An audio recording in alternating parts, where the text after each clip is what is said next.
ফোড়নের মশলা দিয়ে দেশি মুরগির পাতলা ঝোল, মানকচুর দারুণ মজার একটা রেসিপি, সেই সাথে বাচ্চাদের পছন্দের পিঠাটাও তৈরি করে নিব। আসসালামু আলাইকুম, সবাইকে ওয়েলকাম জানাচ্ছি আজকের ভিডিওতে। কেমন আছেন সবাই? আশা করি যে যেখানে আছেন ভালো আছেন, সুস্থ আছেন। আমি আলহামদুলিল্লাহ ভালো আছি। তারপরও যেমনই থাকি, প্রতিদিনের ডেইলি ব্লগ এটা তো শেয়ার করতেই হবে। ফেসবুকের জন্য খাবার রান্না করা, পরিবারের সবার জন্য খাবার তৈরি করা, সবকিছু মিলিয়ে অনেক ব্যস্ততার মাঝে দিয়েও চলে আসতে হবে পুরো সবার জন্য পছন্দের খাবারগুলো তৈরি করার জন্য। তো আমার বাচ্চার পছন্দের খাবার বলতে তার পছন্দের পিঠা তৈরি করার জন্য আমি চালের গুঁড়ো সুন্দর করে মেখে নিচ্ছি। এর মধ্যে আমি চিনি দিয়েছি একটু সুন্দর করে মেখে নিব। আর এটা হচ্ছে অনেক কার্যলাইক, কেমন কি নামে পিঠাটার আর ডেকে থাকেন এটা আসলে আমার জানা নেই। এখানে এটাকে অনেকে আন্দোসা পিঠা বলে, আবার তেলের পিঠাও বলে। তো আমাদের জেলাতে আন্দোসা পিঠা বলে, আবার অনেকে জেলাতে পোয়া পিঠাও বলে। তো ছেলের আবদার মেটানোর জন্য ঝটফট করে চলে আসলাম, ছোট ছোট করে আমি পিঠা বানিয়ে নিচ্ছি। আর এটা হচ্ছে আমার এলাকার আঞ্চলিক ভাষায় যেটা বলে আন্দোসা পিঠা। তো বাচ্চার পছন্দের খাবার যেহেতু তৈরি করতে একটু ভালো লাগছে, কারণ বাচ্চারা যদি পছন্দ করে যে কোনো খাবার খায়, করতেও শান্তি লাগে। তারপরেও প্রচণ্ড গরমের মাঝে একদম চুলার কাছে দাঁড়ানোও যাচ্ছিল না। এটা ছিল গতকালের ভিডিও। গতকাল মোটামুটি হালকা বৃষ্টি থাকলেও আজকেও বৃষ্টি আছে, তারপরেও গরম একদম কমছে না, চুলার কাছে তো দাঁড়ানোই যায় না।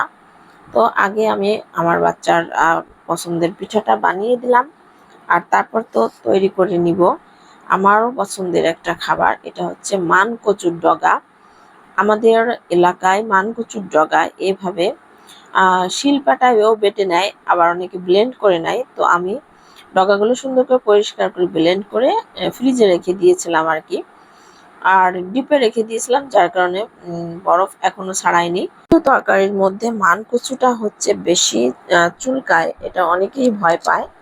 আর এই কচুটা যদি সেভাবে রান্না করা যায়, কচুর ডগা কিংবা কচুর তরকারি, খেতে দারুণ স্বাদ হয়।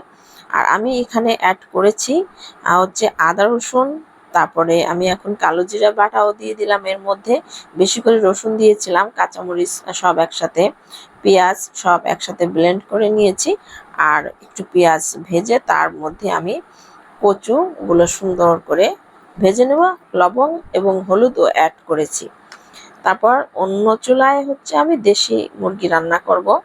আর দেশি মুরগি হচ্ছে হাতে মেখে আমি রান্না করব পেঁয়াজ বেশি করে।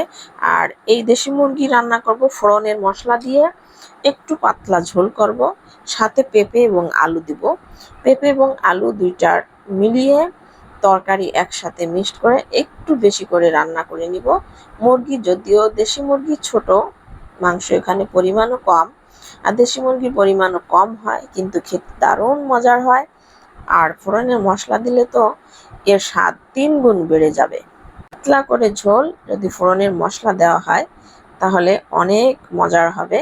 আর অন্যদিকে আমি কচুর ডগা ভাজিটা আস্তে আস্তে করে চুলার আঁচ কমিয়ে ভেজে নিচ্ছি। এটা সম্পূর্ণরূপে পানি শুকিয়ে ঝরঝরা করে ভাজা ভাজা করে নেব, যাতে খেতে আরও মজার হয়।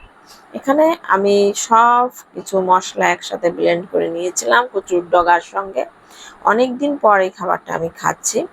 আর দেশি মুরগির ঝোলটা পাতলা করে রান্না করব, একটু কষিয়ে নিয়েছি। এরপর যে আলু এবং পেঁপে আমি অ্যাড করে নিলাম এবং সুন্দর করে কষিয়ে সিদ্ধ করে নেব। বেশি ঝাল হবে না, মশলা হবে মোটামুটি যতটুকু দিয়েছি, আর পাতলা করে ঝোল হবে। আর আমি এখানে ফোড়নের মশলা বেটে নিয়েছি। বলক আসলে ঝোলটা সামান্য শুকিয়ে আসলে তখন শেষ পর্যায়ে আমি মশলাটা দিয়ে রান্নাটা শেষ করে নিব।